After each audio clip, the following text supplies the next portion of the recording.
Hi, welcome to Ichoos 369 vlogs. ഇന്ന് ഞങ്ങൾ അങ്ങനെ ഇച്ചൂസിൻ്റെ സ്കൂളിൽ വന്നേക്കുവാണ്. ഫ്രഷേഴ്സ് ഡേ പ്രോഗ്രാമാണ്. 1.5 മാസം കഴിഞ്ഞപ്പോഴാണ് തുടങ്ങിയത്. കേൾക്കാൻ പറ്റുന്നുണ്ടോയെന്ന് അറിയത്തില്ല, നല്ല ശബ്ദമാണ് കേട്ടോ. Speaker on ചെയ്തേക്കുവാണ്. ഇച്ചൂസിന് രാവിലെ ഞങ്ങൾ വണ്ടിയിലങ്ങ് പറഞ്ഞു വിട്ടു കേട്ടോ. അപ്പം നമ്മൾ മാത്രം ഇങ്ങ് വന്നേക്കാണ്. എന്താണോ ആവും. അപ്പം നമുക്ക് പോയി നോക്കാം. Okay, come on. ഞങ്ങളുടെ വീടിൻ്റെ അടുത്ത് തന്നെയുള്ള ഒരു കുഞ്ഞു സ്കൂളാണ് കേട്ടോ, ആൽഫ പബ്ലിക് സ്കൂൾ. ഇതൊരു CBSE സ്കൂളാണ്. നിലവിൽ ഇവിടെ 2ാം ക്ലാസ് വരെ ഉള്ളൂ. കുറച്ച് കുഞ്ഞുങ്ങളും കുറച്ച് ടീച്ചേഴ്സും കൂടെ ഉള്ള ഒരു നല്ലൊരു അറ്റ്മോസ്ഫിയർ തരുന്ന ഒരു സ്കൂൾ തന്നെയാണ് ആൽഫ പബ്ലിക് സ്കൂൾ.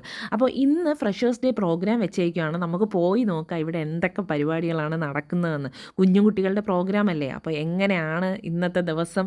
വൈകുന്നേരം വരെ ഉണ്ടെന്നാണ് പറഞ്ഞേക്കുന്നത്. അപ്പോൾ ഇന്നത്തെ ദിവസം ഇവരെങ്ങനെയാണ് സൂപ്പർബ് ആക്കുന്നതെന്ന് നമുക്കൊന്ന് നോക്കാം. ഇന്നത്തെ ഡേ ഞങ്ങൾക്ക് ഭയങ്കര സ്പെഷ്യലാണ് കേട്ടോ. കാരണം ഈ ചൂസ് ആദ്യമായിട്ടാണ് സ്റ്റേജിൽ കയറാൻ പോകുന്നത്. അപ്പോൾ അവൻ സ്റ്റേജിൽ കയറപ്പോൾ അവൻ്റെ ഭാവം എന്താണെന്ന് അറിയണ്ടേ. അപ്പം ഞങ്ങൾ വലുതായിട്ടൊന്നും പ്രതീക്ഷിക്കുന്നില്ല, എന്താണെന്ന് നോക്കാം. അപ്പോൾ ഫസ്റ്റ് തന്നെ വെൽക്കം ഡാൻസ് എന്താ ഇങ്ങറ്റത്ത് ഈ ചൂസ് ഒരു സ്റ്റെപ്പ് പോലും വെക്കാതെ നിൽപ്പുണ്ട്. അപ്പോഴേ എനിക്ക് മനസ്സിലായി ഇന്നൊന്നും നടക്കത്തില്ല എന്നുള്ളത്. നെക്സ്റ്റ് സ്റ്റോറി ടെല്ലിംഗ് ആയിരുന്നു. കണ്ടല്ലോ, ടീച്ചേഴ്സ് എല്ലാം അവൻ്റെ അടുത്ത് വന്ന് പറയുവാണ്, മോനെ പറയുന്നുള്ളത്.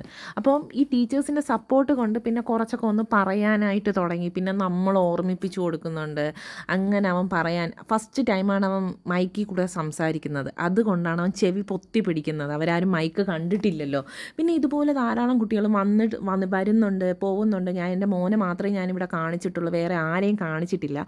അപ്പോൾ കരഞ്ഞു വരുന്ന കുട്ടികളുണ്ട്, മറന്നു പോകുന്ന കുട്ടികളുണ്ട്. പക്ഷേ ഈ സാഹചര്യത്തിലെല്ലാം നമ്മൾ പറയാനുള്ള ആൾക്കാർ എന്ന് പറയുന്ന ഈ ടീച്ചേഴ്സാണ് കേട്ടോ, ഈ സ്കൂളിലെ ടീച്ചേഴ്സാണ്. അവരാ കുട്ടികളെ ഒരുപാട് പ്രൊമോട്ട് ചെയ്യുന്നുണ്ട്, അല്ലെങ്കിൽ പ്രോത്സാഹിപ്പിക്കുന്നുണ്ട്. ഓരോ കാര്യങ്ങളും ചെയ്യുന്നതിന് വേണ്ടി മറന്ന കുട്ടികളെ ഓർമ്മിപ്പിക്കുന്നുണ്ട്, അല്ലെങ്കിൽ അവരുടെ അടുത്ത് പാരൻസിൻ്റെ അടുത്ത് മുന്നോട്ട് വരാൻ പറയുന്നുണ്ട്. എന്നിട്ട് നിങ്ങൾ മറന്നു പോയത് ഓർമ്മിപ്പിച്ച് കൊടുക്കാൻ പറയുന്നുണ്ട്. ഒരു ടീച്ചർ കണ്ടില്ലേ, ഫ്രണ്ടിലുള്ള കുട്ടി ഡാൻസും മറന്നുപോയി, അപ്പോൾ ഈ ടീച്ചർ ബാക്കിൽ നിന്ന് കാണിച്ചു കൊടുക്കണം. അങ്ങനെ ഒരുപാട് കാര്യങ്ങൾ ഇവിടെ നടക്കുന്നുണ്ട്. ഒരുപാട് കുട്ടികളുള്ള സ്കൂളിലൊക്കെ ചേർന്ന ഇതുപോലെ ടീച്ചേഴ്സിൻ്റെ സപ്പോർട്ട് ഉണ്ടോയെന്ന് വെച്ചാൽ എനിക്കറിയത്തില്ല കേട്ടോ. എന്തായാലും ആൽഫ പബ്ലിക് സ്കൂളിൽ വെച്ച് നോക്കുകയാണെങ്കിൽ പഠിത്ത കാര്യത്തിലാണെങ്കിലും ഇതുപോലുള്ള പ്രോഗ്രാംസിലാണെങ്കിലും ടീച്ചേഴ്സ് ഒരുപാട് കുഞ്ഞുങ്ങളെ സപ്പോർട്ട് ചെയ്യുന്നുണ്ട് കേട്ടോ. ഇതൊക്കെ എൻ്റെ ഇച്ചൂസ് ഇതാ ഡാൻസ് കളിക്കുന്നു. അവൻ്റെ ഫസ്റ്റ് ഡാൻസാണ്. പ്രത്യേകിച്ച് ചുവടുകളൊന്നും ഇല്ല എങ്കിലും അവൻ കളിക്കുന്നു. അത് കാണുമ്പോൾ തന്നെ നമുക്കൊരു സന്തോഷം. എന്തായാലും ഇന്നത്തെ ഡേ അടിപൊളിയാണ്.